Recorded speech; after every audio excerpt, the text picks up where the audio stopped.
Start करते हैं electrostatics. क्या है इलेक्ट्रोस्टैटिक्स? इसके अंदर हम जैसे कि हम नाम से समझ सकते हैं, इलेक्ट्रोस्टैटिक्स, इलेक्ट्रो वर्ड मतलब इलेक्ट्रिसिटी समथिंग, और स्टैटिक्स मतलब रेस्ट पे, मतलब हम ऐसी ऐसी इलेक्ट्रिसिटी को स्टडी करने वाले हैं जो रेस्ट पे। तो इंट्रोडक्शन में हम ज़्यादातर देखेंगे कि चार्ज चार्ज तरीके दो टाइप के होते हैं, आपको पता है, इलेक्ट्रॉन और प्रोटॉन। इलेक्ट्रॉन नेगेटिवली चार्ज होता है, प्रोटॉन पॉजिटिवली चार्ज होता है। नोट क्या है कि जब भी आपका स्टैटिक इलेक्ट्रिसिटी एक जगह से दूसरी तरफ जा रहा होता है या फिर ट्रांसफर हो रहा होता है, तो हमेशा इलेक्ट्रॉन्स का ट्रांसफर होता है। हमेशा किस चीज़ का ट्रांसफर देखने को मिलेगा? इलेक्ट्रॉन्स का। प्रोटॉन्स का ट्रांसफर नहीं होता है, ठीक है। एक ऑब्जेक्ट से दूसरे ऑब्जेक्ट में सिर्फ और सिर्फ इलेक्ट्रॉन का ट्रांसफर होता है, ठीक है। उसी की वजह से चार्ज जनरेट होता है। चार्ज बॉडी या फिर ऑब्जेक्ट्स की बात कर रहे हैं, having different number of protons and electrons, ऐसी बॉडीज जिनके पास डिफरेंट नंबर ऑफ प्रोटॉन्स और इलेक्ट्रॉन्स होते हैं, वो basically charge bodies objects consider की जाती है। यहाँ पे अगर नंबर ऑफ प्रोटॉन ज़्यादा है नंबर ऑफ न्यूट्रॉन से, पॉजिटिवली चार्ज होगा। नंबर ऑफ न्यूट्रॉन ज़्यादा है as compare to number of proton, तो नेगेटिवली चार्ज होगा। अब यहाँ पे नोट पे आते हैं। एक नोट क्या है? नोट बहुत सिंपल है। To charge an object, we add or extract electron and not protons, because extraction or addition of protons requires a very high amount of energy. Simple है।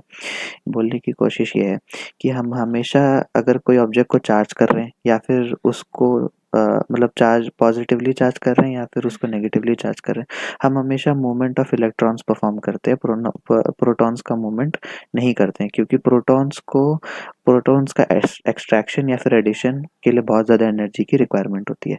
वेरी हाई एनर्जी रिक्वायरमेंट की ज़रूरत होगी यहाँ पर।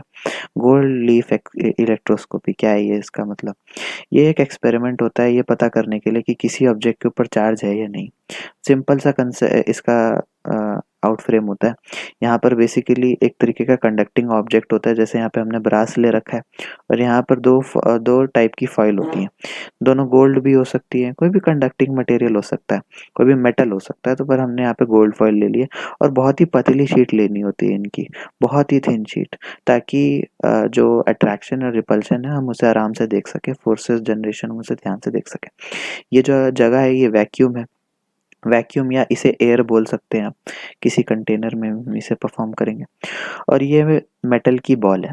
अब इसके ऊपर क्या करते हैं, हम किसी रॉड को लाते हैं या फिर किसी चार्ज्ड ऑब्जेक्ट को लाते हैं। फॉर एग्जांपल ये रॉड है, यहाँ पे ये पॉजिटिवली चार्ज्ड है, तो इसको हम इस पे टच कराते हैं, तो होता क्या है, यहाँ से ये पॉजिटिवली चार्ज है, राइट। तो पॉजिटिवली चार्ज का क्या मतलब हुआ? इसके पास नंबर ऑफ इलेक्ट्रॉन्स कम है, नंबर ऑफ प्रोटॉन्स इसके पास ज़्यादा है।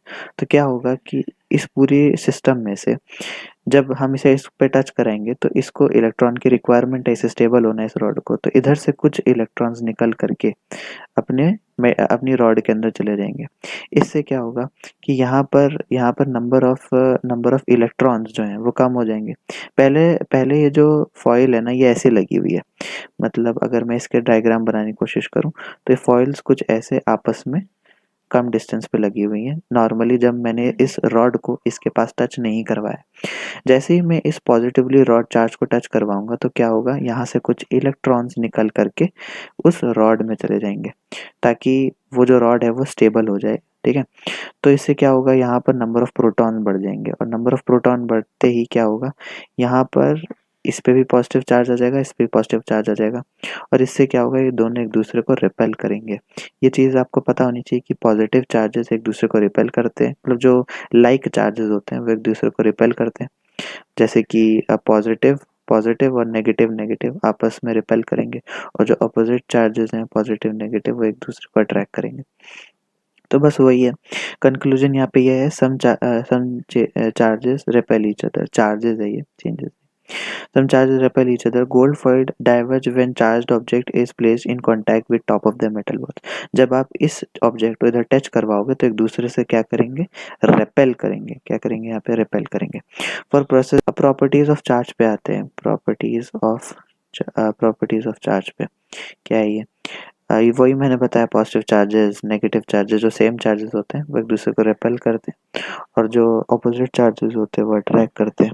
अनलाइक चार्जेस होते हैं वो एक दूसरे को अट्रैक्ट करते हैं। चार्जेस इज कंजर्व, जो चार्ज होता है ना किसी ऑब्जेक्ट के ऊपर वो कंजर्व्ड होता है। कंजर्व मतलब ना ही कम होता है ना ही ज़्यादा होता है, कंजर्व्ड होता है। It can neither be created nor be destroyed. आप इसको नहीं क्रिएट कर पाओगे, किसी जगह पे नहीं डिस्ट्रॉय कर पाओगे। ये स्टेटमेंट आपने 10th में भी सुनी होगी। इसके बाद एक फॉर्मूला आपको देखने को मिलेगा, m is equal to M not divided by under root one minus V by C का होल स्क्वायर। अब यहाँ पर ये v क्या है, स्पीड ऑफ मास है। अगर मैं कोई मास ले रहा हूँ तो उसकी स्पीड है, और जो c है वो स्पीड ऑफ लाइट है। m mass when m not is moving with v velocity. जो फॉर्मूला है ये सिंपल, ये कनेक्शन दिखाता है कि जो मास है उसका वेलोसिटी के साथ बहुत ज़्यादा कनेक्शन है। कोई ऑब्जेक्ट अगर रेस्ट पर है तो उसका उसका जो वेट होता है वो कम माना जाता है, और अगर कोई ऑब्जेक्ट मूव कर रहा है तो उसका वेट जनरली बढ़ जाता है। अगर आप इस फॉर्मूले की मदद से इसको समझने की कोशिश करेंगे तो आपको आराम से समझ में आ जाएगा। इस फॉर्मूले का ज़्यादा इम्प्लीमेंटेशन नहीं है, बस ये इतना बताने के काम आता है कि मास जो है वो बेसिकली जो स्पीड है उससे रिलेटेड है। अगर ऑब्जेक्ट स्पीड में रहे, किसी वेलोसिटी से चल रहा है तो उसका मास बढ़ जाता है। वहीं पे अगर ऑब्जेक्ट रेस्ट पर है तो उसका मास जो है वो वो जितना है वो उतना ही रहेगा, नहीं डिक्रीज करेगा नहीं इंक्रीज करेगा। ठीक है। Also charges do not depend on reference frame. जो चार्जेस होते हैं वो किसी भी रेफरेंस फ्रेम पे डिपेंडेंट नहीं है। दो रेफरेंस फ्रेम पढ़े हैं हमने, इनर्शियल नॉन इनर्शियल, तो ये किसी भी टाइप के रेफरेंस फ्रेम पे डिपेंडेंट नहीं है। Charges always related with mass. Charge हमेशा आपको मास के साथ रिलेटेड मिलेगा। Note, because electron and neutron have mass.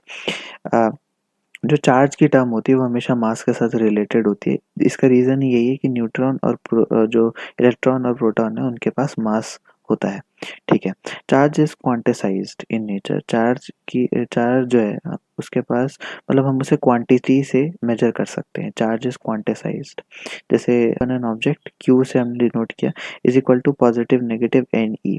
N E का मतलब charge on one electron, N का मतलब नंबर कि एक इलेक्ट्रॉन पे जितना चार्ज है उतना नंबर ऑफ इलेक्ट्रॉन्स को मल्टीप्लाई कर दोगे तो टोटल चार्ज आपको पता लग जाएगा। ई का चार्ज इतना होता है। इट हैज कॉल्ड एलिमेंट्री और फंडामेंटल चार्ज। एलिमेंट्री या फंडामेंटल चार्ज इसे कहते हैं। सिंपल। अब हमारे पास एक क्वेश्चन है। क्वेश्चन कह रहा है when glass rod is rubbed with silk cloth 1000 electrons get transferred from rod to cloth. जब एक ग्लास रॉड को हमने सिल्क क्लॉथ के साथ रब किया तो 1000 इलेक्ट्रॉन जो हैं वो ट्रांसफर हो गए रॉड से क्लॉथ में। Find the charge required by both objects and mass transfer during the process. हमें क्या बताना है, हमें चार्ज बताना है कि दोनों ऑब्जेक्ट के ऊपर कितना आया और मास का ट्रांसफर कितना हुआ। तो भैया वही जो अभी हमने फॉर्मूला पढ़ा है आप उसी को यूज़ कर सकते हैं। चार्ज ऑन क्लॉथ आपको निकालना है तो 1000 को आप मल्टीप्लाई कर दें the charge on one electron पे नेगेटिव साइन के साथ, तो आप इसे मल्टीप्लाई करेंगे आपको ये क्वांटिटी मिलेगी। तो इतना चार्ज अभी इस वक्त आपके क्लॉथ के ऊपर प्रेजेंट है, और क्यू रॉड मतलब इतना चार्ज अभी आपके पास उस पे प्रेजेंट है रॉड पे। बस आप ये नोटिस करेंगे ये वाला चार्ज पॉजिटिव पॉजिटिव है ना, क्योंकि यहाँ से इलेक्ट्रॉन निकले हैं और यहाँ पर इलेक्ट्रॉन गए हैं तो इसीलिए ये नेगेटिव चार्ज है, ये वाला चार्ज नेगेटिव है। मास ऑन क्लॉथ, ये न्यू मास ऑन क्लॉथ है। जो नया जब इलेक्ट्रॉन ट्रांसफर हो गए तब जो जो मास होगा क्लॉथ का वो कितना होगा, पुराना ओरिजिनल मास प्लस में ना जो मास होता है ना उतने इलेक्ट्रॉन्स का, वो यहाँ पे लिखा हुआ है। वहीं पे मास ऑफ रॉड, ये न्यू वाला है, न्यू वाली क्वांटिटी है माइनस में पूरा, क्योंकि यहाँ से इलेक्ट्रॉन गए हैं तो इसमें से इतना मास सब्ट्रैक्ट हो गया होगा और इसमें इतना मास ऐड हो गया होगा। तो ये आपका क्वेश्चन सॉल्व हो गया। Thank you.